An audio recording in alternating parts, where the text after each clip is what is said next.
There's a new way for you to experience your favorite books and movies, and that's Fiction Fixation Podcast. We know you have a ton of podcasts on your roster. But what are you supposed to do while you wait for the next episode? Sit with your thoughts like a sociopath? Absolutely not. We would never let you do that. I'm Courtney. And I'm Rose. Every week, we bring you hilarious recaps of your favorite books and movies. You can expect the classic millennial dark humor and unfiltered, intrusive thoughts. Listen to Fiction Fixation wherever you get your podcasts.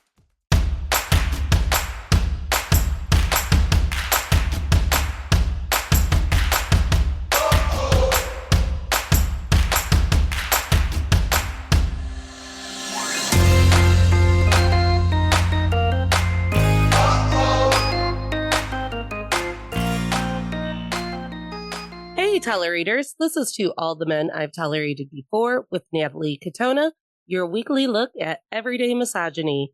Today, we have some new friends with us on the show. Courtney and Rose are the hosts of the podcast Fiction Fixation. Yes, my lisp and my stutter made me practice that all day long as I drove home from the Nelly concert. Fiction Fixation promises some great movie recaps from a unique perspective and with immersive storytelling. They're hilarious. I'm so excited to have them here today. Thank God for TikTok. We're talking about romantic comedies. Thanks for being here, Courtney and Rose. Thanks for having us. Thanks for having us. Why don't you, since you're first timers, just tell the audience a little bit about you and how this all started? Yeah, Courtney. So we're the hosts of Fiction Fixation. I'm Courtney. And I'm Rose. And we do movie and book recaps, mostly movies. Yeah, it really is like watching a movie in your head. So whether or not you've seen the movie, when you listen to our episodes, we're storytellers. We're both authors. And so it's a very immersive experience. You're going to, put your headphones on. You're going to be at work with a spreadsheet on your computer, and your boss doesn't know that you're actually completely 100% disassociating and just watching a movie in your head with your best friends, because that's what it feels like. Yeah, you shouldn't have to do anything in silence because that's what Ted Bundy did, and you see what happened to him. Yeah, we're trying to save the world with disassociation. We're always trying to escape our inner thoughts and monologue. Yeah, for sure. Like, you ever tried sitting in silence for 5 minutes? It's horrifying. Don't sit alone with your thoughts. Never. Don't do it. They're intrusive at best. Mm-hmm. And dangerous to the world at worst. Yeah. Well, then also you start thinking about men. I mean, not everyone, probably not Natalie, right? No, I still often think about them because I do have to keep the show going. But I do often go, and then I don't perceive you. She thinks about their demise. Yes. Yeah, gotcha. Just plotting. Just plotting, complaining, trying to find the misogyny that everyone told me existed in the Dallas Cowboy Cheerleaders documentary, when I was like, I don't understand. It felt really like good sisterhood. And they're like, no, Natalie, no. But that's a different episode. We're here to talk about rom-coms. Mm-hmm. What are our overall feelings about rom-coms? I, as you know, am kind of a hater. Yeah. Just a little cynical. There's nothing wrong with that. Yeah. I'm always like, the story isn't that great. The comedy is usually just a lady falling, which is not funny when I fall. It's embarrassing. And it becomes an intrusive thought for decades about, like, remember that time you fell? Do you remember? It's only funny if you fall if you're like 5'2", blonde, and weigh 105 pounds. Yeah. Oh, yeah. Like, that's, sure. It's only funny when you fall when you're adorable. Like, it's not funny when we fall either. No. Well, we're also not falling into the arms of a billionaire. We're kind of just falling in the middle of the grocery store. We're not being tripped by, our neighbor's dog and falling into, his lap. Yeah. I had a possible potential romantic comedy moment yesterday on my road trip home. I went to Culver's. If you'd like to sponsor us, let us know, but I'm about to talk shit. And they gave me Diet Coke instead of Coke. And I was like, I'll cry for the rest of this car trip if this is what's going to happen. So I parked I went in, I dumped the Diet Coke, I got myself a regular Coke, and I got back in my car. And while I was like drinking said Coke, because I'm a moron, I didn't put the lid on correctly. So that Coke just cascaded into my lap and my car Oh, seat and my no. steering wheel. And I did think, Oh no. I was like, Glenn Powell's supposed to run across a parking lot with napkins for me right now. If only I was blonde. Well, what you're describing is called a meet cute, and we love a Yeah. good meet cute. They meet cutes fall into very specific categories. Mm-hmm. There is the category where you can eat shit. As in fall, not literally. Yeah. Yeah. Yeah. I'm sorry. I thought that was universally known. You can eat shit and fall. Mm-hmm. You can spill something all over yourself. Right. Particularly when you're wearing white, like a white Yes. t-shirt. Wearing white is definitely a plus, and it definitely gives you bonus points. Yeah. And then there's the combination where you can spill something all over yourself while you're falling into him. Anyone but you changed it up and instead just had Sydney Sweeten really need to pee, and everyone ignore her needs. And I was But like, she did spill water on herself though, and she had In to the like take bathroom. off her pants. Yeah. Yeah. You know? And I did sit there, and I got out of the car to, clear the ice from the seat that I was going to have to sit in for the next 2 hours. And I was like, I just wanted to be caffeinated. I really wanted a milkshake, but the person in the drive-thru did not hear me say milkshake, and I wasn't going to fight with anybody. I did mention it to the guy, and he went, I can't believe she missed that. And I was like, no one's offering me anything for free. My soda's wrong. My milkshake is non-existent.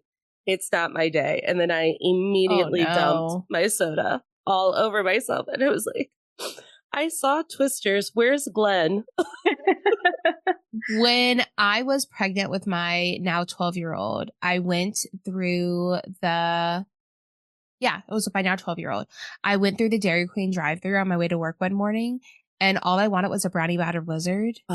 And they said, I'm sorry, we don't do blizzards at 7:45 a.m. Then why are you open? She was kind of like judgy. And I was like, she's like, if you wanted to come back at 10:30, bitch, if I could come back at 10:30, I wouldn't be out of the house at 7:45 a.m. Yeah. Okay. And I'm like, you don't do blizzards at like in the morning? She's like, no, we serve breakfast during breakfast hours. First of all, I don't like your condescending fucking tone, and I'll fucking cut you. So then I just went to work and cried the whole way home. Oh.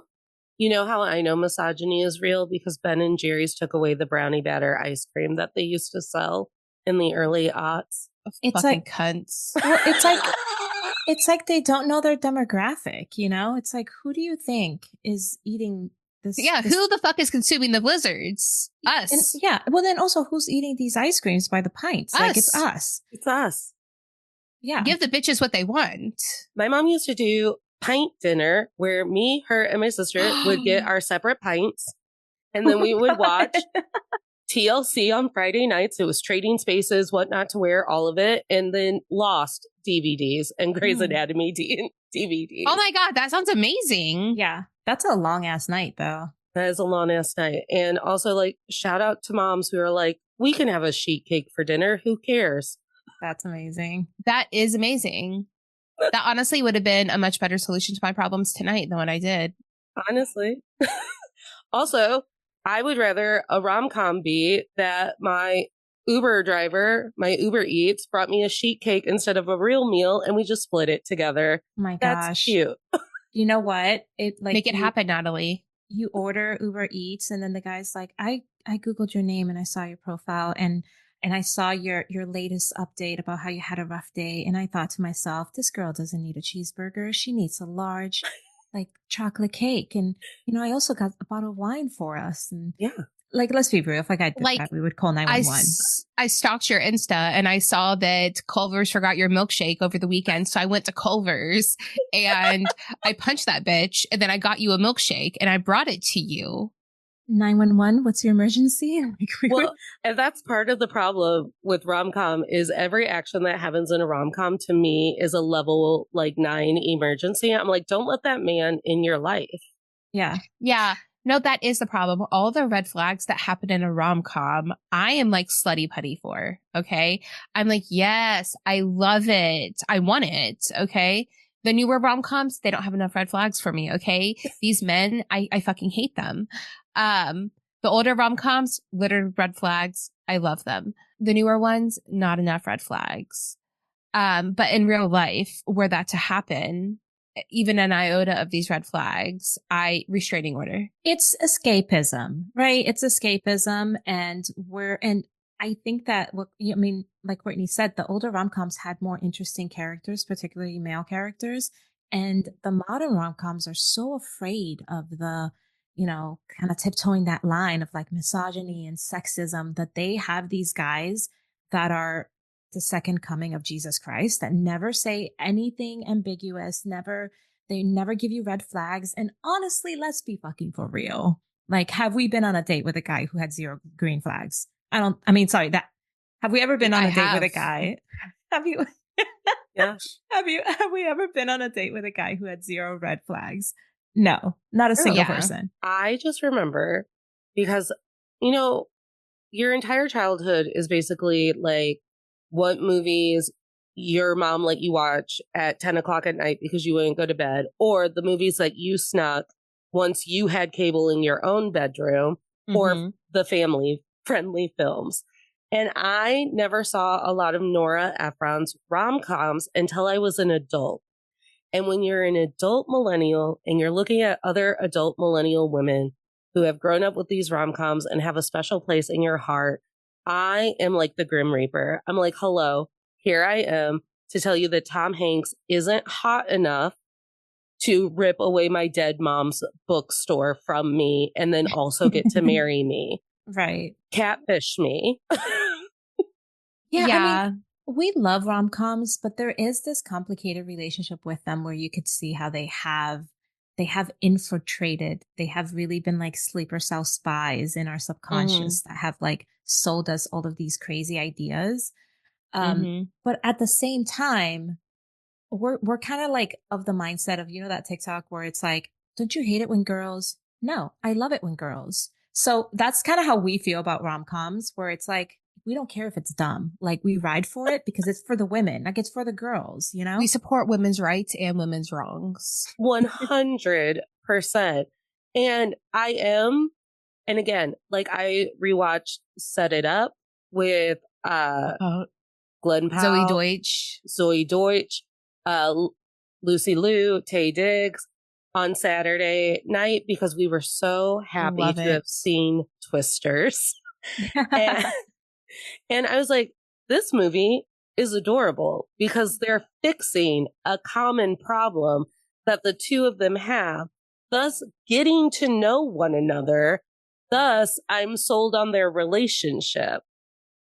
The other rom-coms to me, if you don't get me invested in who they are as people, like if Sandra Bullock's entire personality is she's bossy and she's mean and she has to move back to Canada. And right. And Ryan Reynolds is just like the goof she has to marry. I can't invest in that. They're not people to me. Another one that like kind of like the same subject you're talking about where they're giving as good as they get. So it's like a mutual thing is 10 Things I Hate About You. Yes. Perfection. Yeah. And also, sorry, go ahead. No, go ahead with the listing because I was going to say something about what Nat like said. 10 Things I Hate About You. And like also you get Heath Ledger just double cheeked up on a Tuesday afternoon. Like, it's a double whammy. Yeah, but like what Nat was saying about like you have to be invested in the characters, that's just storytelling 101. The characters have to want something and they have to want something compelling. Otherwise, you do not care. And it's interesting to me how rom-coms are really not easy to pull off. Like a lot of people just think like, oh yeah, we'll just have two hot people who want to bang each other. We'll throw in some like silly comedy in there, just like a really outrageous plot, and it's fine. You have a rom-com. But like, no. And Set It Up is a really great example of a rom com done right. You have two main characters who want something that we can relate to. They want their bosses to lay off of them because they have extremely unreasonable bosses. I mean, and so we're rooting for them. And they have a common interest that they're working towards, and we see them falling for each other. Yeah, and then also like nobody has the upper hand here. And also the woman is not dependent on the man. And that's what a lot of rom-coms do, is to where they make the whole point of the rom-com is that the female lead will not be satisfied should she not get the dude at the end. That's not the point of the like Finding Love is not the point of Set It Up. Like for the male and female lead, that's not the point of it. That was also not the point of 10 Things I Hate About You. That was not the point of The Hating Game. You know, things that was not the point of these movies. And I think that's why they worked so well, is because love was not the point. Yeah, it was a cherry on top. Yeah. I am so glad that you've seen The Hating Game, because I was like, I know a rom-com where the guy is just red flags on red flags. Yes. Oh, we've Yes. seen The Hating Game. Yeah, we recapped The Hating Game. Oh, we've recapped it too as like our holiday movie recap with Julia over at Pop Culture Makes Me Jealous. And she's like, I read the book and this is really cute and this is cute. And I was like, he's the Zodiac killer. He's a Zodiac killer. He tracked her outfits and he made little notes in his journal. And then he painted his bedroom the exact shade of green as her eyes. I know. Get out. I know. She tracked his outfits too. Don't you remember? Sky blue, slate gray. Oh, no. Yeah. They were two creepy people made in, yeah. That was romance made in creepy heaven. Because I remember in the book, she's like, yesterday was sky blue. That means today is slate gray tie. I do not remember that because I forgive women of anything normally. Yeah, Lucy Hale could never be creepy. You could never make me hate you. I mean, she could have literally been like twirling a knife as she like stared at all the pictures of him that she pasted to her bedroom ceiling, and we would have been like, slay the house down, queen. She's so adorable. She's like 5 foot even. What is she gonna do? Murder us? But still, it's gonna be adorable. Best friend of the podcast, Annie Sieg, and I love nothing more than a made for Hulu Lucy Hale movie. Yes. And one time I found the epitome of Lucy Hale movie, and it was Blumhouse made a horror movie based on that old show from the 60s, Paradise Island, Love Island. It's called Love Island, the plane, Fantasy Island. I got there. And I was like, of course Lucy Hale is in this movie. So The Hating Game, I was like, he's the Zodiac killer. Mm-hmm. This is a murder mystery. Love Lucy Hale though.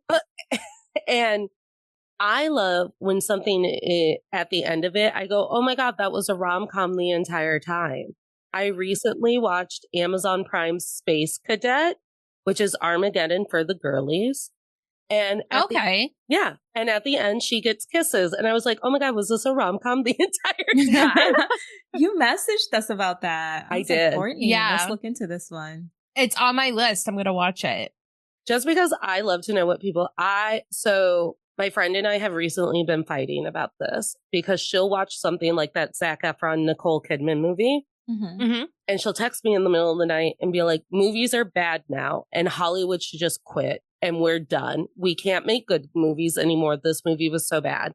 And I'll be like, that movie was made for Netflix. And she's like, well, it has Nicole Kidman in it. I was like, yeah, everyone needs a paycheck, including Nicole. Yeah. Mm-hmm. That's... Go for it. It's so true. Like, people seem to think that actors are somehow invested in movies being good. Like, bro, it's a paycheck. Bro. They have zero control of how the movie turns out. I've been rewatching. I didn't think it was that bad. Also that. Because I set my expectations at Netflix level. And I told her, I was like, it's a Netflix movie. She's like, these are award-winning actors and actresses in this movie. I go, who need a paycheck?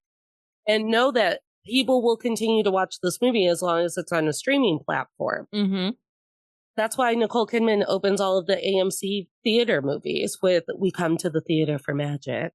Like, Yeah. She needed a icon. paycheck. She needed a paycheck. I've been rewatching One Tree Hill, and someone in the very last season, Chris Keller comes back and someone makes fun of him for like writing the toaster strudel jingle. And he's like, that pays my rent. Yeah. He's like, it pays my Yeah. rent. He's like, shut your whore mouth. Shut your whore mouth and don't skip it on YouTube.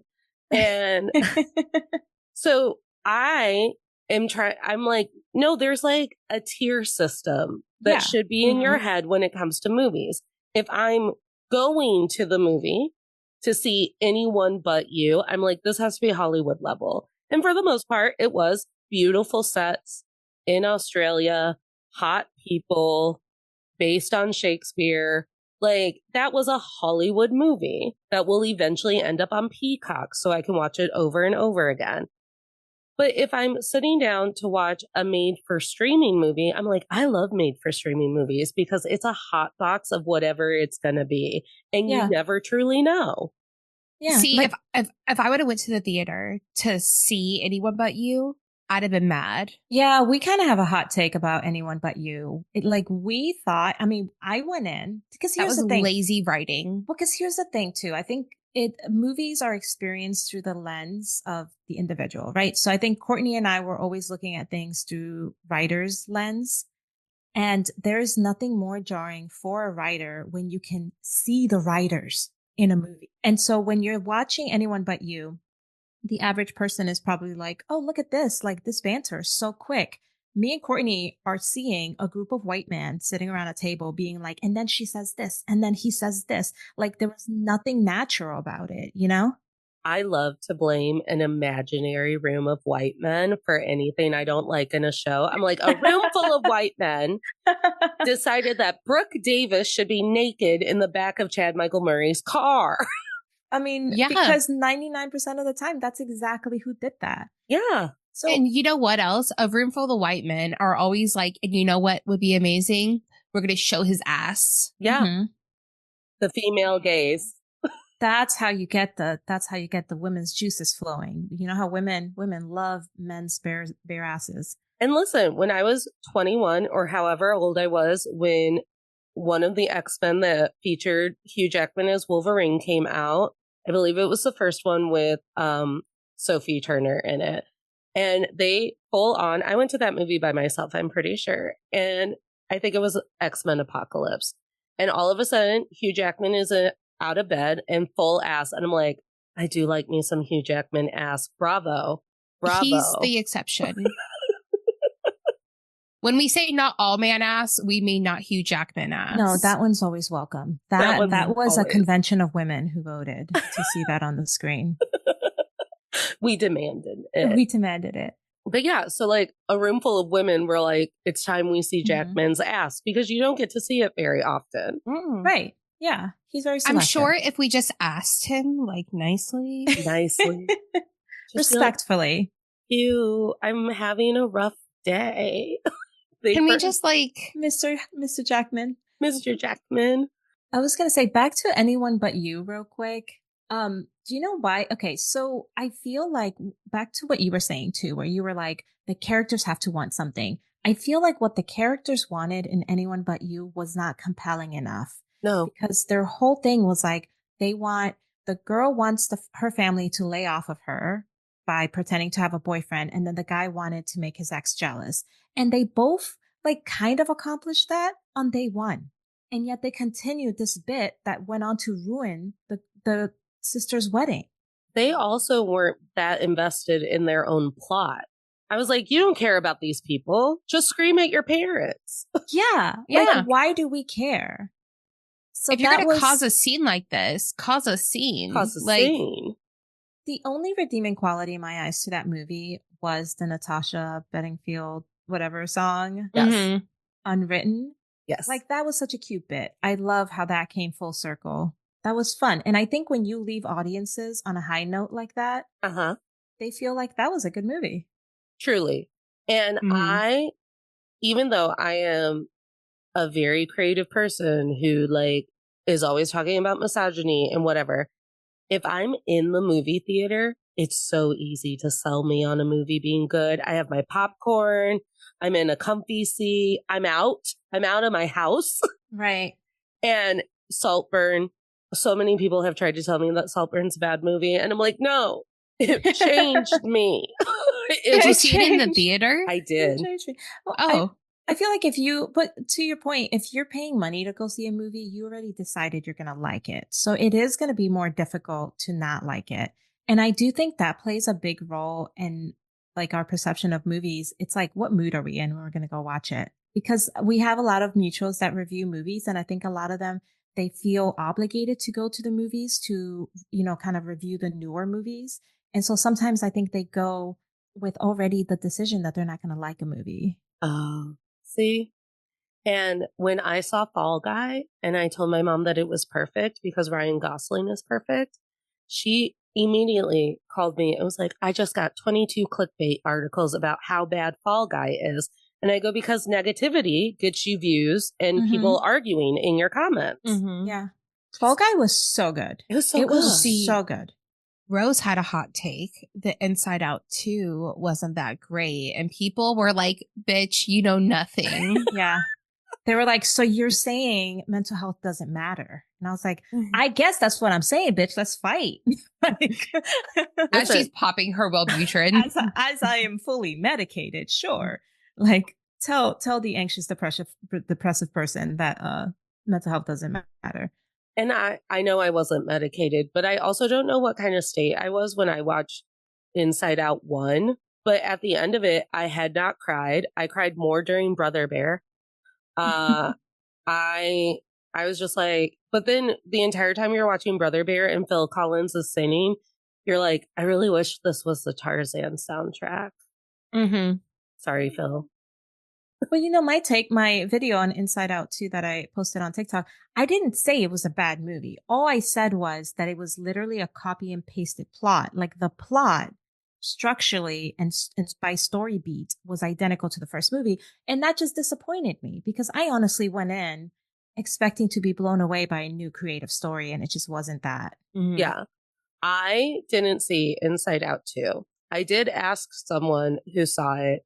I was like, oh, does Riley have a crush on that girl hockey player? Because then maybe I'm in. And the person got on their high horse. And they were like, no. Well, maybe that's how you could read it. Maybe she just wanted a friend and wanted to belong. Why does everything have to be about sexuality? And I was like, because I'm struggling with mine. And honestly. Because she's, from what I understood was, this is when she's hitting puberty. Yeah. And once kids hit puberty, everything's about sexuality. Everything. Like shit. And I am in the camp that we have to talk in order for acceptance to actually be acceptance. There has to be gay people in movies for me to talk about. Like we have to talk about the possibility of Riley being queer. That's acceptance. Well, can we also talk about the confusing period of like being a young girl and being super excited about a female friend and like not knowing if that where that excitement is different from a crush. Right. Because I don't know if you guys have had that feeling. Like I remember being in high school and this really pretty popular girl wanted to be my friend. And the rush that I got from that, I was literally like, I had to powwow with myself. Like, hold on, girl. Like, where are we on the spectrum here sexually? Yeah. You had to pinpoint the butterflies. Yeah. Because I was just so excited.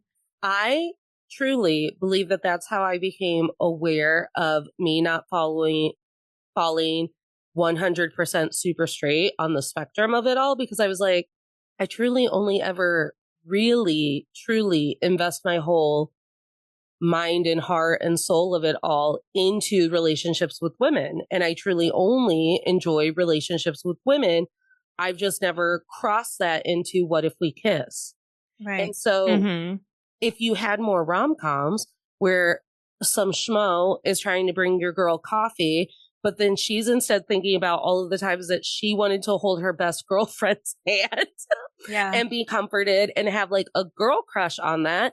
To me, that's the most reasonable, realistic, relatable movie of all, because again, how do we read it? so often we are more excited about our friendships and relationships when we're growing up. I think my first real struggle with like, wait a minute, these are weird butterflies, was that's not Brendan Fraser.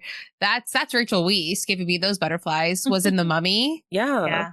And then I saw a Shakira music video and I was like, wait a minute.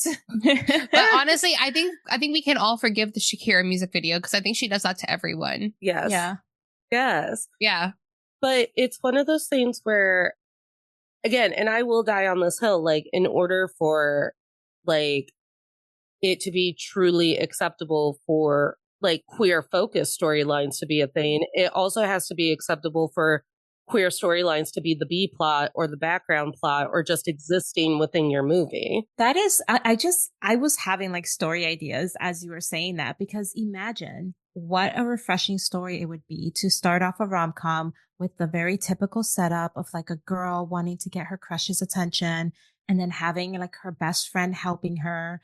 But then in the end, she's like falling for, like the best friend falls for her. And then the girl realizes like, I actually, all these feelings that I want to have for this boy, I actually have them for my best friend. Yeah. And then they scissor at the end. And then they scissor. It's all I wanted out of this season of Love Island with Rob and Aaron. I was like, just kiss already. You only care about one another. That's all over my feed, Yeah. Love Island, but I have not watched. I watched the first season of Love Island, the I UK don't really version. watch reality TV. That's fine. We can move on. I'm trying very hard to not bring up Twilight because I know that your feed has been Twilight. Oh, we'll talk forever. It'll derail the whole thing. But I think also in The Mummy is another example of, wait, was this a rom-com the entire time? Because they have a common goal. And then at the end, there are kisses. And I was like, I'm invested in them. They were married at the beginning. Oh, were they? Yeah. I need don't to remember rewatch that. The Mummy. Yeah. I don't remember that. I have a really bad memory, though. Well, yeah. I'm pretty sure they were married. I thought they were strangers. I didn't think they I knew thought each that other. Right, because he was like in a jail cell and he like kissed her. And then we were like, ooh, sexy, but also he didn't ask. Like, I felt like Hollywood algorithm in the early 2000s, they just knew us better. They had their finger on the pulse so much better than they do now, because man, was I obsessed with like ancient Egypt. Yes. And most young girls were. Yes. Okay, no, they weren't married. They got married eventually for the second one. Never mind. I got confused. But no, yeah, it was a rom-com like the whole time. But like, it's like an adventure. It's not a rom-com. It was like an adventure romance. Yeah. Mm-hmm. Which is what I was reading. I wasn't reading like The Boy Next Door. No, you're fine. I was like reading like the Sahara Desert Race 2000, like sexy novel. Mm-hmm. Yeah. It does hit so much harder when you're not expecting it. I do think that current rom-coms are gotching me with this, and they're making their male leads have emotions. And I'm like, when? How? When did this happen? Like in The Fall Guy, when Ryan Gosling is singing his heart out to my therapy song, All Too Well. And oh my God, that was so... Courtney, you've got to watch Fall Guy. You've got to watch Fall Guy. Good. I think, is society trying to gaslight us that men have feelings? Yes. Like, is Hollywood trying to gaslight us, being like, men have feelings too? Yeah. And I'm like, when are they going to realize that? No, and I feel that because I leave the movie theater and I'm like, hold on, Ryan Gosling. you almost got me. You almost got me. But then I'm at Twisters and my sister and my friends are like, what was your favorite Glenn Powell moment? And I was like, that he was actually really scared during the tornado and he almost cried. Oh my gosh. Spoiler alert. That would get me.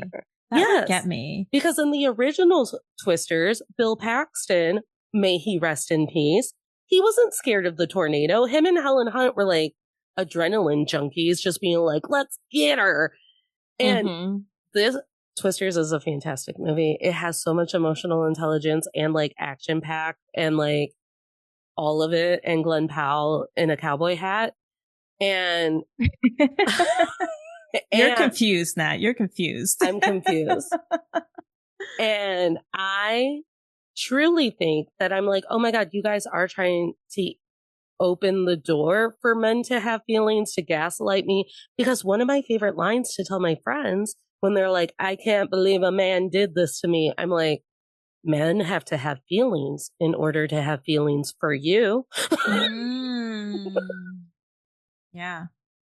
Yeah. There is something healing about when men are portrayed in a vulnerable way in Hollywood, because obviously that wasn't our experience growing up. That's not how men were portrayed, and therefore that's not how men behaved, because Hollywood has such a correlation with like the culture and how men think that they have to move, through the world, like boys don't cry and men are supposed to be like tough and flip tables over, but those aren't emotions. Anger is not an emotion. We always say that men have successfully gaslit the rest of society into thinking that they're not emotional when they're throwing their little hissy fits and yelling and screaming, because anger is not an emotion. But it is. It is. It's like one of the primary emotions. I know. Like, it's such a basic, unintelligent emotion that toddlers who have zero understanding of emotions or anything around them, that's like their primary emotion, because that's how basic anger is. And it's kind of sad when you think about the fact that that is the primary emotion that men can can process the world through, because they haven't been socialized to be emotionally intelligent historically. Well, and the way that they've diluted anger for the rest of us to where it's toddler rage for the majority of it and punching my wall. And then Taylor Swift releases the Tortured Poets Department, one of the angriest albums I've ever listened to. And people are like, there she is whining about her boyfriends again. I go, no, she's pissed. She's pissed that this keeps happening to her. She's pissed that in order to decenter men, she has to center them first in order to get out of it. And you're right. It's such a basic, like violent anger or like eruptive anger, or that just base inside out feeling of anger is so impulsive and quick and without thought. But then when there's like deep seated rage or hatred or done, like I'm just done with this, that's usually saved for women. And then we're told that we can't drive cars. Yeah. Like, we get a little bit like snippy during a conversation, and they're like, you need to calm down. Oh my God. And it's like, bro, you just finished plastering a hole you put in the wall because you lost a video game. Several fucking seats, my dude. Think of all the ways that they try to gaslight us into believing that our anger isn't actually anger. It's being a nag. It's complaining. It's being ungrateful. It's all of that. And instead it's like, no, I'm just pissed. It's our period. It's our period. Well, because it's anger with context, right? Like when you are complaining, you're putting context to your anger instead of just lashing out, which is something that's just dismissed as like a female experience of like, what? You're not just punching a hole in the wall or screaming. You're actually like stating bullet points. You're that's ridiculous. Therapy with yourself. That's literally hysterical. Like, you're being hysterical right now with your bullet points. I feel like male anger is always justified, even if they have context, because they feel entitled. Yeah. Like male anger, they can be mad where they're like screaming. Let's say it was because they got a flat tire and they were mad. That's understandable. I would be upset if I got a flat tire too. That's okay to be upset. It's okay to be angry that you got a flat tire, but to be screaming and yelling about it and to come home because you had a bad day and slam a door because you got a flat tire, like that is an overreaction. Like that is being emotional. Could you imagine if I broke a heel while I was out? Let's say I broke a heel of my favorite pair of shoes while I was out, and then I came home from work and I started screaming and I slammed a door. Could you imagine how that would be interpreted? It would be like, what the fuck is wrong with you? It's just a heel. It's a material item. Just fix it.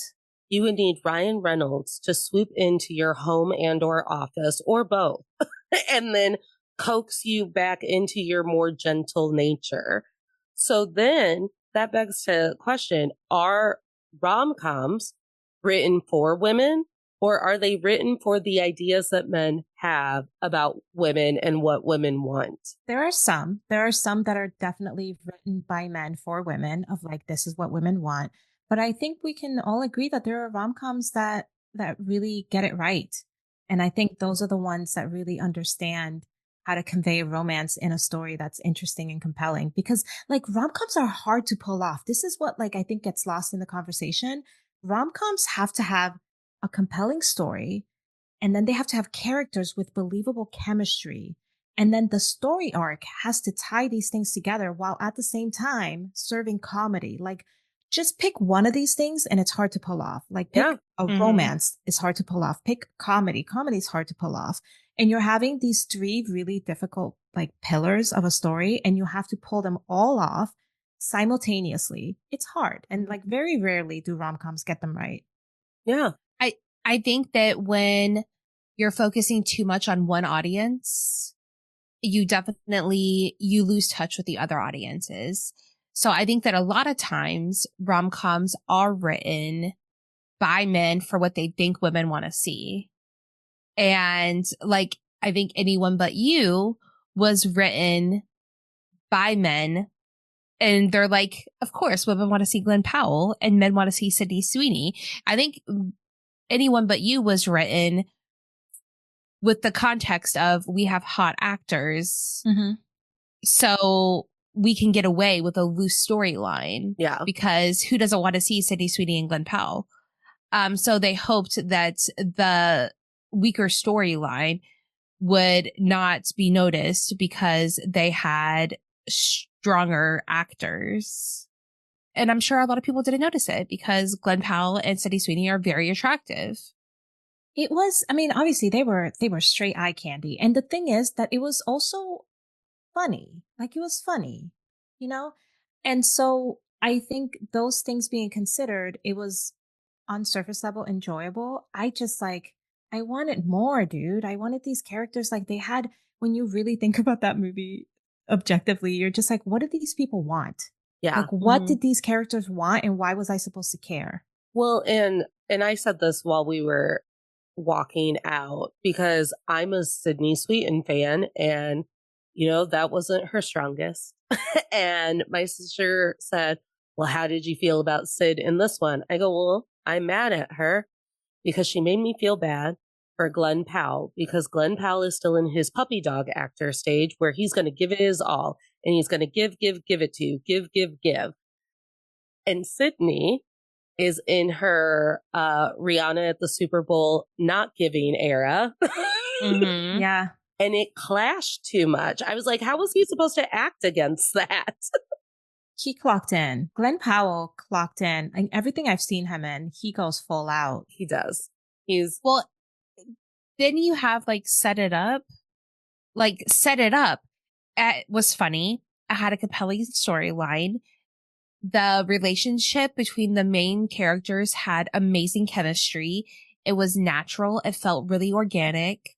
And I feel like that one, all three pillars were definitely clicking. They all felt equal. And I feel like that one did it right. Like that one was appealing to the masses. Mhm. So I feel like that one, whether it was written by a man or a woman, that one would appeal more strongly to women. Yeah. A rom-com that I was recently reminded of that I really enjoyed, but probably would have never put it in the rom-com category was Palm Springs with Andy Samberg and the woman who plays the mom on How I Met Your Mother. Oh my God. She's a better actress than that. I should know her name because I love everything that she's done after How I Met Your Mother, but I don't know her name. And the premise of that movie is Andy Samberg somehow falls into a time loop.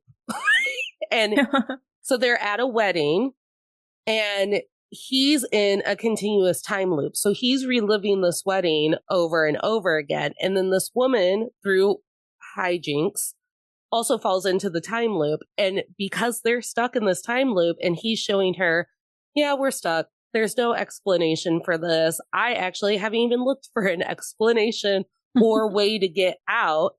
He's showing her how fun it could be being in this time loop because it's escapism at its finest. And she's also working on trying to convince him that they maybe should be working on getting out of this time loop. But they eventually just start liking each other. And I'm like, I'm sold on them. They should be together for the rest of their lives. Oh, Yeah. Yeah. It's cute. that is cute. Just today, we did It Could Happen to You, Mm, the 1994 movie with Nicolas Cage. yeah. And we, at least me, I sort of determined that they're all trash. Yeah. 100%. No, I think we literally said, do you hear that? It's the dump truck backing up. Beep, Yeah. beep, beep, to collect all of them. All adulterers. Well, because Yeah. we were talking about how in the 90s and early 2000s, rom-coms had, they really knew how to weave misogyny into the female characters, because it seems like the male characters would have a significant other who was not the female lead, but then the audience was to completely not care about this woman because she was vain. It's usually that she was vain. She cared a lot about her appearance, or she cared a lot about money, and therefore that made her unworthy of love. And it also made it okay to cheat on her. On Sleepless in Seattle, right before Meg Ryan and Tom Hanks get together, he's dating a woman and her laugh sucks. And I was like, oh my God, do you remember when they used to convince us that if a woman laughed, it was a personality flaw? Yeah. Yeah. Like they're trying to do a Kamala Harris right now. Yeah. Right. Like Janice off of Friends. And like literally, like you saw everyone make eye contact around the table after this woman had a really loud laugh. And it happens in one of my favorite rom-coms, Return to Me Too, where David Duchovny's on this blind date and this woman is laughing obnoxiously. And I was like, aha, a personality flaw. The woman be laughing. And in another, I think it's You've Got Mail. In You've Got Mail, they're trying to make me be against Greg Kinnear and Parker Posey. And I made Julia pause the movie. I was like, pause it. I was like, so you tell me at the end of this movie, I'm supposed to be okay that Greg Kinnear and Parker Posey got dumped for no fault of their own? Yeah. I love Parker Posey. And she's like, well, in the name of true love. And I was like, he just stole her dead mom's store. No. Yeah. Like what? Ugh. Jail. And Yeah.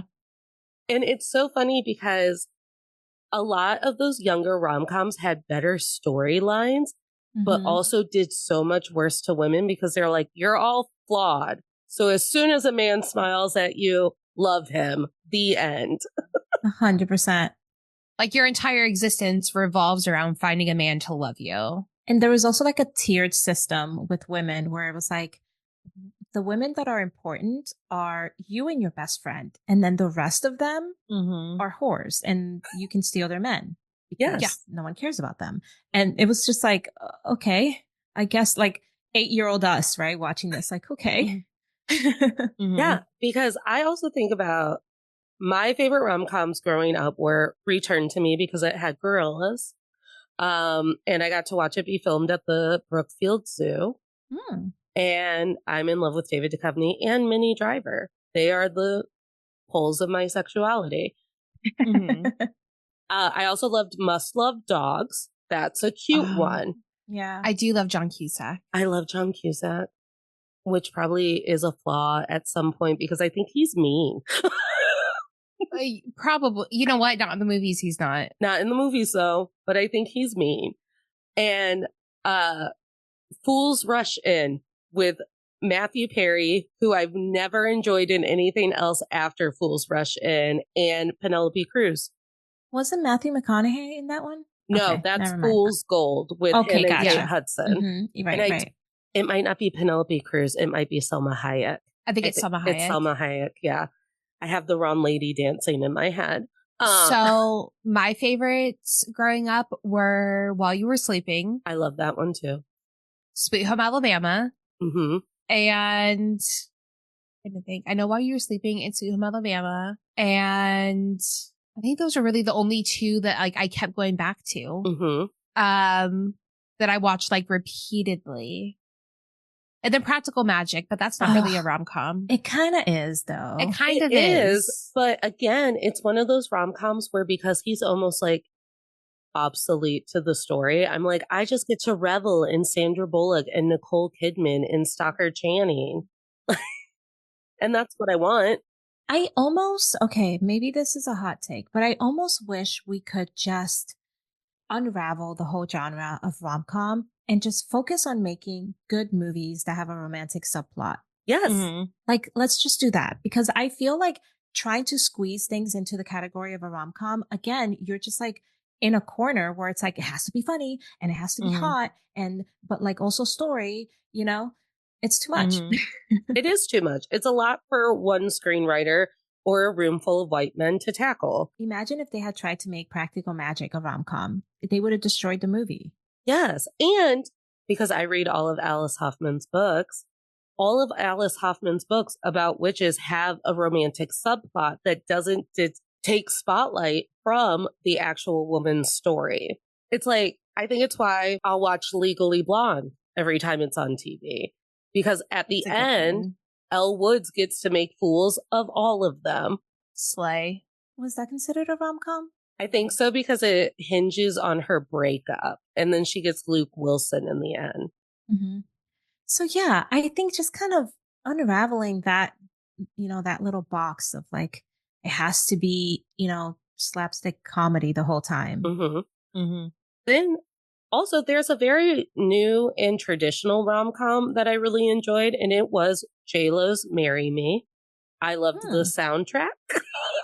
I love, against my own better judgment, I love Owen Wilson.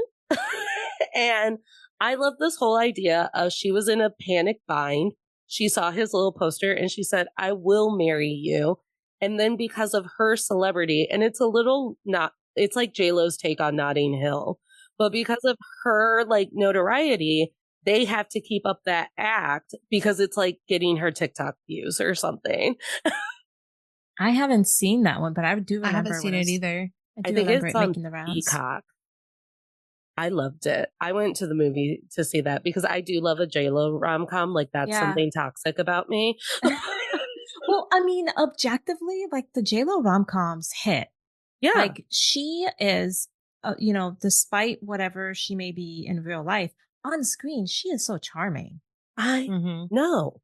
And my best friend's favorite rom-coms all revolve around Julia Roberts. And I'm like, yeah, those were good rom-coms to be watching. I honestly, I hated Pretty Woman.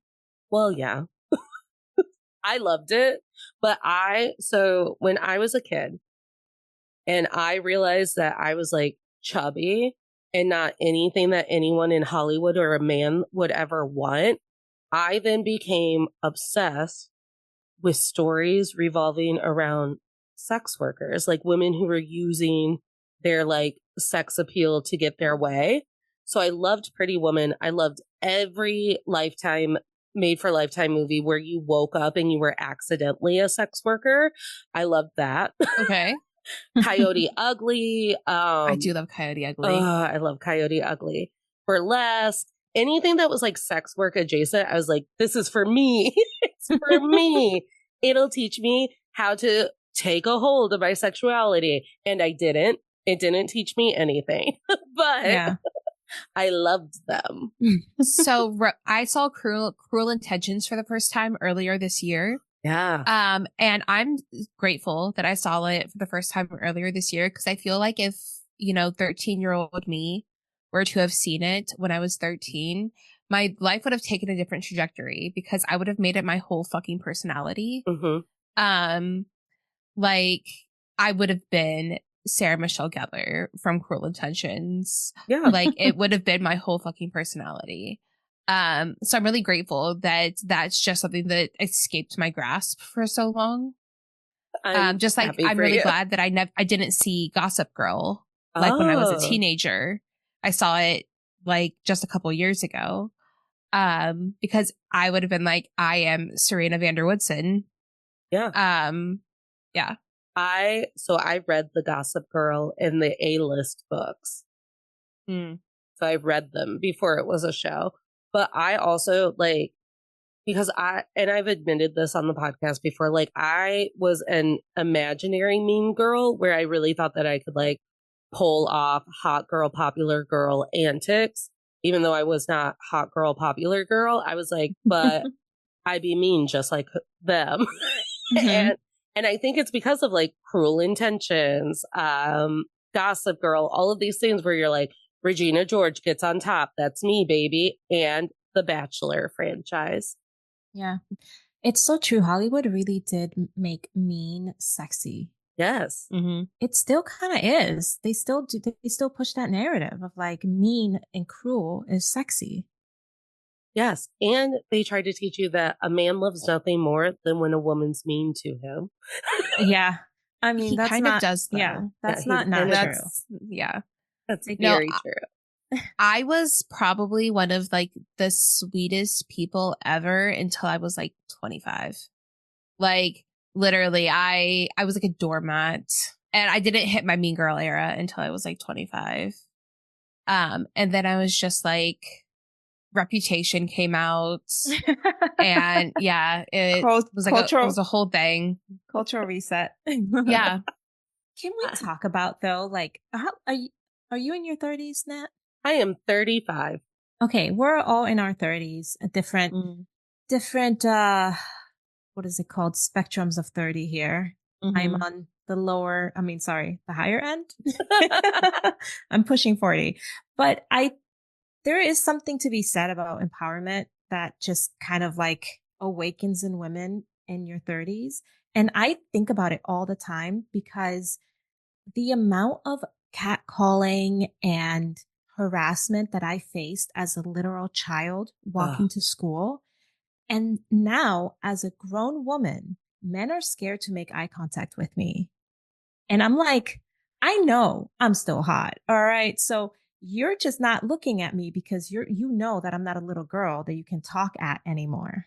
They know that there's a taser in your purse. I do remember the first time that I started to become aware that like men were scared, like almost to, oh my gosh, it happened when we took my nephew for his first baby haircut. And you know, my nephew's friendly, so he waved at some guy who was also walking with some child to a motorcycle or whatever. And I didn't hear this man say hello or wave back to my nephew or whatever, but all of a sudden he's over explaining to me why that happened. He's like, that kid said hi, so I said hi back. And I was like, I wish men would understand that that makes me more nervous. Like, I could have ignored you just waving and saying hi.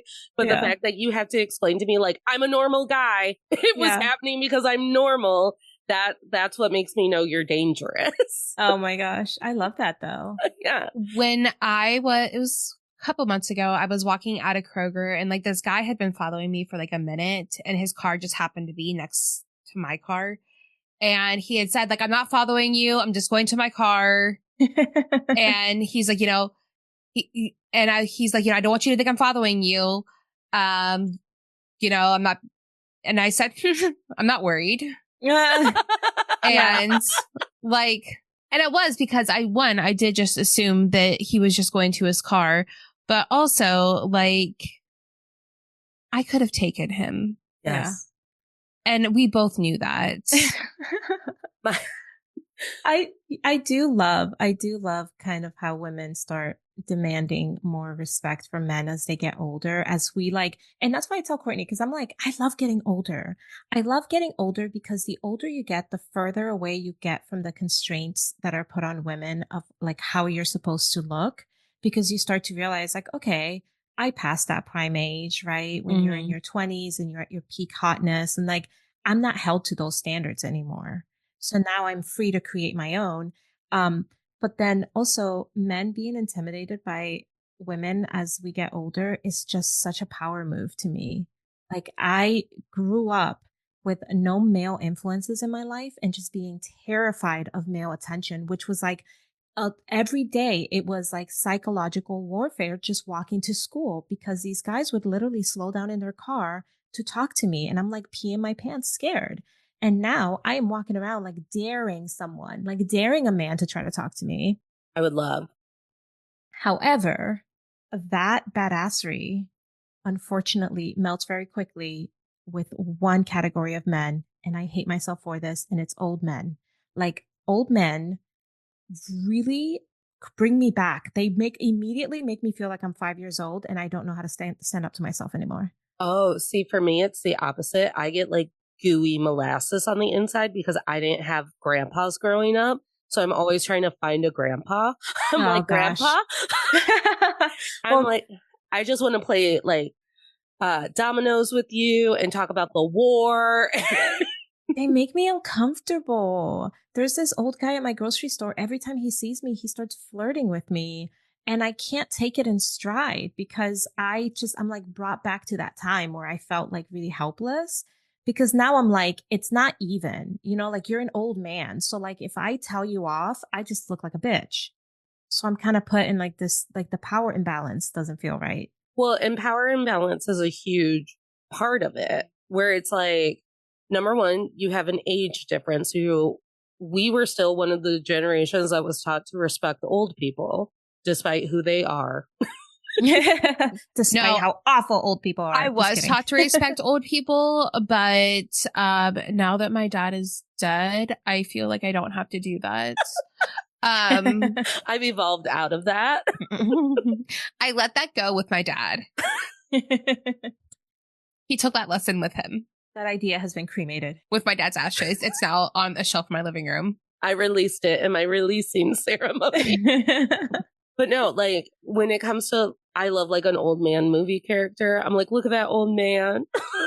Look at him. So cute. I also love that we are in an age of rom-coms where older women, because Julia Roberts and J-Lo and all of them still look real snatched. They do. They still get to be in movies. They get to be women in their 50s, like finding love for the first time or second time or third time. I love that. And I think that's coming from the idea of like women being like, hey, I get to still be sexy if I want to, right? Like if I want to be sexy in my 50s, I can. If I want to wear skin tight leather in my 50s, I'm going to. And who's going to tell me I can't? There is a new rom-com. I think it's on Hulu. And it's about like an older woman. I want to say she's in like her like 50s, 60s. And she actually hires a man in his like 20s who's like this. It's his name is Leo Grande. Yeah. And it's like, thank you, Leo Grande or something. And it's Emma Thompson. So it might be she's in her upper 60s. Yeah. So she's in her like upper 60s. She hires him and he's like a gigolo. Mm-hmm. She hires him and she just wants to get just like railed. Which is all and I I'm want like, good for Emma you, Nana. Wait a minute. What's the name of this movie? I gotta check it out. It's like, here's to you, Leo Grande, or thank you, Leo Grande, or something. Good luck to you, Leo Grande. Good luck to you, Leo Grande. The other thing, as you get older too, is you start to realize how there's like this, I don't know, there's this insecurity that comes with youth and that comes with even like attractiveness, where you like now, in my late 30s, I will look at women, young women in their 20s that are just like drop dead gorgeous. And I could see the insecurity oozing out of their pores. Mm-hmm. Yes. And it's just like, holy shit, I am more confident, like 3 times your size than like you are. Well, and I think that was my biggest red flag for the idea of you is that here's Anne Hathaway and she's trying so hard to be like superior and confident, but it's still reading as insecure because of how young and hot he is. And I'm like, you are fucking Anne Hathaway. You own a goddamn art gallery. You're living the dream. Your refrigerator is broken. Your boyfriend is rich. He should have bought you one. Yes. That's such a good point. And she should have immediately screamed that to him. She should have been like, you're rich. Buy me a refrigerator. Well, and especially like when they're out there at the pool and she ends up putting on her like denim muumuu. Yes. Bitch, you're Anne fucking Hathaway. Go out there naked and show those little 20 bitch twinks what the fuck is up. Okay. Also, I'll show up to fucking Meijer in shorts where they clearly don't fit anymore, or they're short, or they're too big, or they're whatever. Maybe my bra is on, who's to say, and whatever, and still have like the most main character energy of my life, because I'm like, I'm 35 and I don't care about the male gaze anymore. 100%. And that's all I wanted from Anne Hathaway. I was like, you are the main character of this you're the main character of my fucking life, Anne Hathaway. And like, what a powerful moment it could have been, because you're so right. Like, I mean, and also it's not like she's not conventionally attractive in every way. I would understand, like, honestly, that moment would have hit, the whole moment of Anne Hathaway being insecure about going out in a bikini in front of other girls. It would have hit if she had been, maybe a little overweight. It would have been like, okay, well, she feels like she's going to be compared to these girls. Objectively, her body is identical to those young women's bodies. yes. Like, give me a break. She's what, like a size fucking 2? A 0? Yeah. Like what? I want you. Is there an ounce of fat on you? There's not. Yeah. And like, okay, I saw you sitting down. Yeah. She was sitting and no fat detected. No fat detected. I am 10 pounds heavier right now than I was in my 20s. But I just got back from a cruise wearing cutoff shorts and a crop top. And I never would have done that in my 20s. Yeah. And post boob job, I don't wear a bra anymore. Hey, so, because you earned it. yeah, I didn't pay $8,000 to still wear a bra. No. All right. For the record, she got her boobs made smaller. I did. Which I think was is hilarious. A G, and now I'm like a C or a D. Hell, because yes. When you say boob job, I think people probably assume you got boobs put in. You got boobs taken out. Like, that's an atrocity. Honestly, now I don't feel self-conscious of people looking at them, even dudes. I'm just like, take a good look. They're new. No, they're new. Fabulous. Like, and girls in bars, I let them touch them. Yes, as you should. You're right. But you know what, Anne Hathaway? Those girls wouldn't have been able to be mean to you and tell you that shitty story if you had shown up topless to that pool because you were in Europe, and then like dry humped your young boyfriend just to prove a point. Yeah. You should have walked out there topless in a thong and straddled him. Well, then also it's like, use your age and your experience to shame the fuck out of these young women, because it's like, you know how to do it. You know what I'm saying? These bitches are playing checkers. Yes. Play chess. Yeah. Play chess. Like, they're in the sandbox. Bitch, you should be at the gun store. Like, have you seen that Caleb Heron video? Yes. Oh, God, I love it. It lives rent free in my mind. Like, literally, I was like, that's what Anne should have done. Showed up topless. I mean, like, look at these titties. Then dried hump her boyfriend and then jumped into the pool. Like, literally shoved his face away from her to be like, I'm done now. And then jumped in the pool. Literally, she should have sprawled out on that thing and just been like, pleasure me in front of them. In front of them.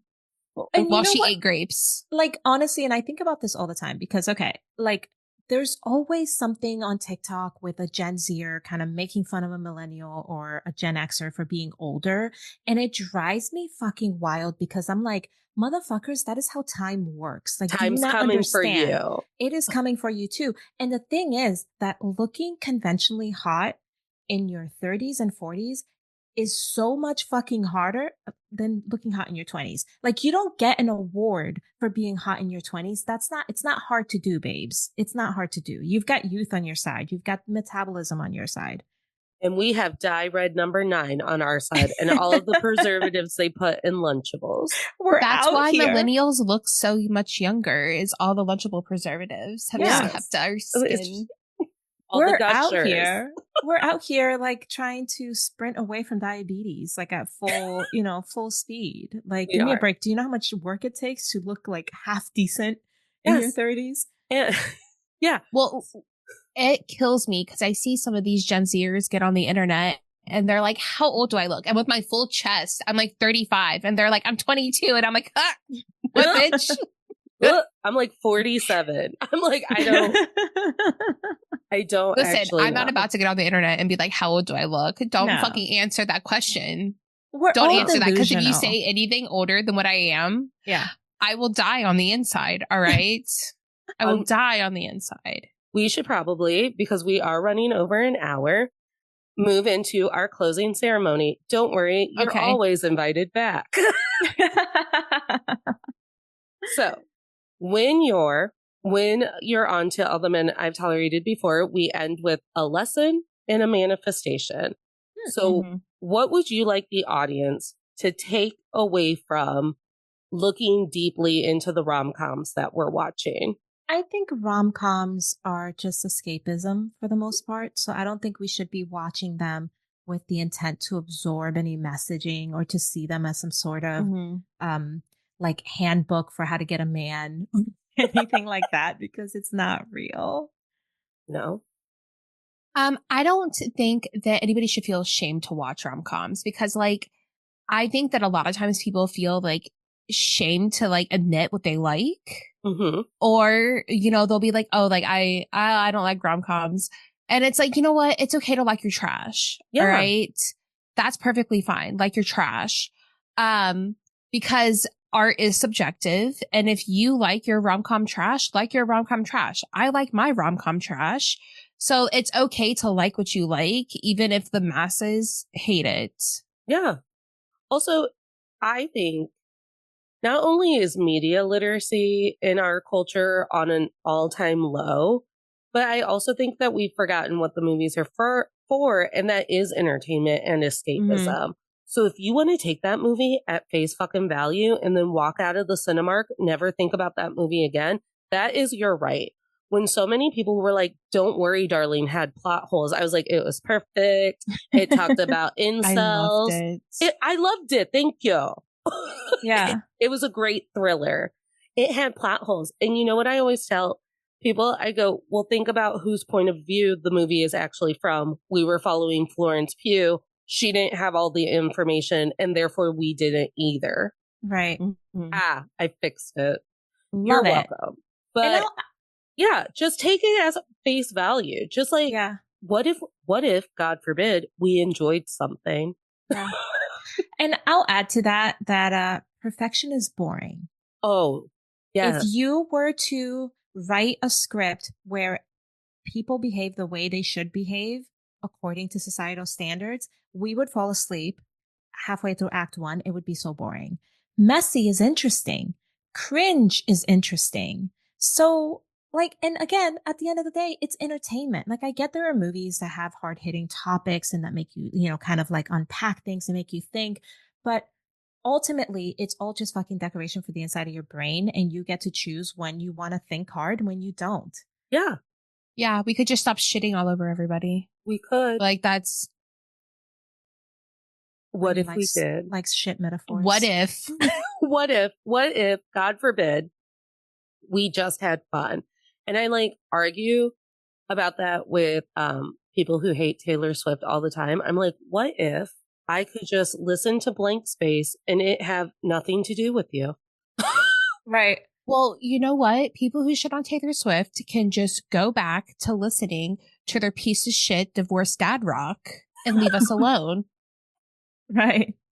I did get yelled at this weekend because I said I went and saw Stevie Nicks in Kentucky because she wasn't touring with some dad rock guy, and I could see her cheaper and she would be headlining, so I would get more Stevie. And my friend went, don't you mean Billy Joel? And the way that like someone turned on me because I was like, I didn't want to see Billy Joel, and I never did. Yeah. And you're like, yeah, that's what I said. That's why I said I didn't want to see him. I only wanted to twirl with Stevie Nicks and be at my utmost power. Speaking of our utmost power, what would you like to manifest for the collective energy when it comes to rom-coms? Do you want to go first, Cordy? All right. Feminism, forgive me. I'd like to manifest more red flags. I love that, bring them back. Okay. You know what? This is escapism. Yeah. This isn't real life. If I wanted to watch real life relationships, I'd go upstairs. Yeah. Okay. I would go through my kids' phones. Yeah.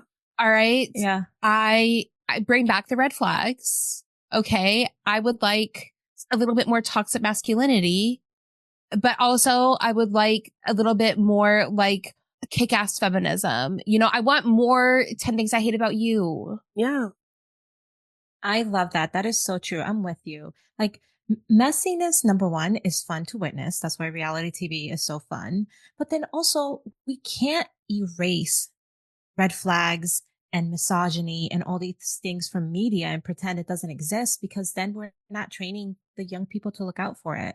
So it's like, one, it's fun to watch. You know, it's fun to watch these like misogynistic leads get put in their place because, you know, I mean, misogyny lives in some level inside all of us, right? So I think it's interesting to see.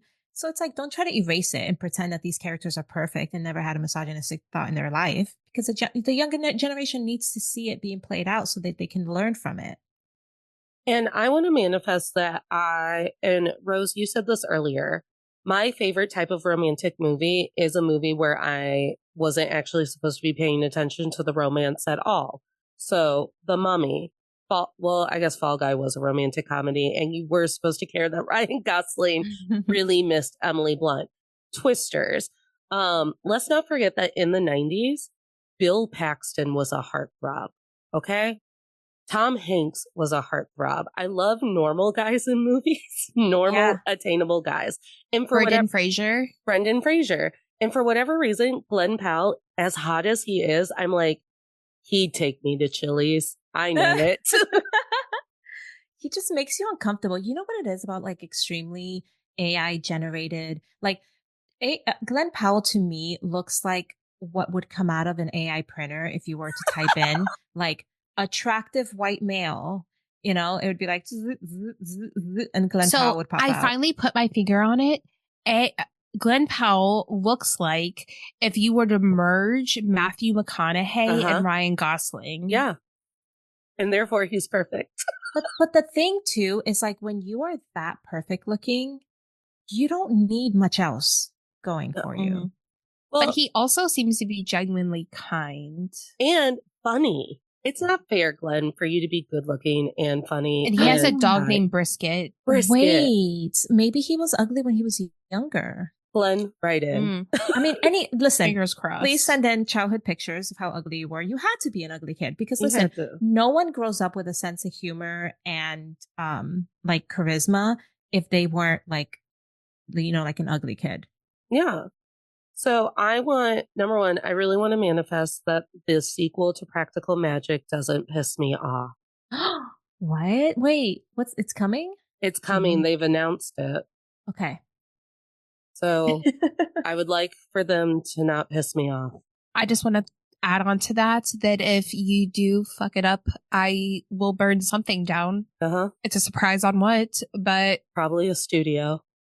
Oh man, it's a surprise. It's a surprise. Because it took me a really long time to nail down what was my favorite movie. And then we were doing Practical Magic for Still Comfy, our live movie reviews. And I went, it's Practical Magic and it's always been Practical Magic. Aww. Like it's such a good movie. And the fact that they're going to try to reboot it, I'm like, I'm mad. I'm sad. I don't know how to feel about this. I'm definitely not happy. Like, please don't fuck all over my movie. But I want more rom-coms where I can invest into your relationship. Like, I didn't care that Matthew McConaughey's only flaw and failure to launch was he liked living with his mom and dad. There was nothing going on in that movie. So bring me back more movies where, like, I'm invested in the problem that you're solving, in the shared past that you had. Hot take, I thought that Ticket to Paradise was a wonderful movie. I was like, this is great. It's a great movie. And yeah, I just want more rom-coms where I'm like, you put your whole, when I walked out of Fall Guy, I was like, they put their whole ass in that movie. Yeah. They put their entire ass into that movie. I will watch it. Oh, Courtney, you're going to love it. It really hit. I was really surprised that it didn't do that well, but I think it's because the whole idea of a stuntman is very like male gaze oriented of like, look at this tough guy doing tough things like a man. But then the movie is like, look at me, I'm doing this for a girl. Yeah. So like it didn't translate. And I do want more rom-coms where it's the men who are touchy-feely. Meanwhile, I have a job. Like, I don't know. Like, I'm distracted from you. Yeah, right. It does. Yeah. It's a refreshing take. Yeah. It's a refreshing take. That's how my husband is when I'm working. He's like, "Do you want coffee?" He's like coming in here, hugging and kissing me. And I'm like, "I'm fucking busy." I have things. I have a whole life outside of you. But thank you so much for being here. Again, come back anytime. Thanks for having us. I love speaking to you. I love our TikTok friendship. Please make sure to let the listeners know where they can find you. Yeah, we are on TikTok at fictionfixationpodcast.com. We also post clips on YouTube, just basically like YouTube, Instagram too, Fiction Fixation Podcast. So yeah, we're very active on TikTok. So come follow us there. Mm-hmm. Yeah. And everyone, you know where to find us. We're Men I've Tolerated Before. No, we're not. We're Men I've Tolerated Pod on Instagram. It's because I was a dum-dum and I made our Instagram handle and our Gmail different. Oh. Thinking, surely I will keep those two separate in my head. Men I've Tolerated Pod on Instagram, Natalie K124 on Instagram if you just want pictures of me. Natalie K124 on TikTok. Make sure to follow the YouTube channel. Make sure to check us out on Patreon where there's a bunch of free stuff. But if you pay for stuff, there's Tolerator check-ins. There's Misogyny Meltdown comedy. There's just a whole new world over on Patreon. And remember, tolerators, you don't have to smile through anything you've tolerated. That's not my line. You don't have to smile through anything you're tolerating. It's been a while since I've recorded, especially walking into a movie thinking that you're really just going to be taken in by laughs and like gush and cute and whatnot. And instead leaving going, I'm not convinced those two liked each other. I'm not convinced that the writers like women. I'm not convinced that I should have seen that movie. Smiles are for joy. Yeah. Here.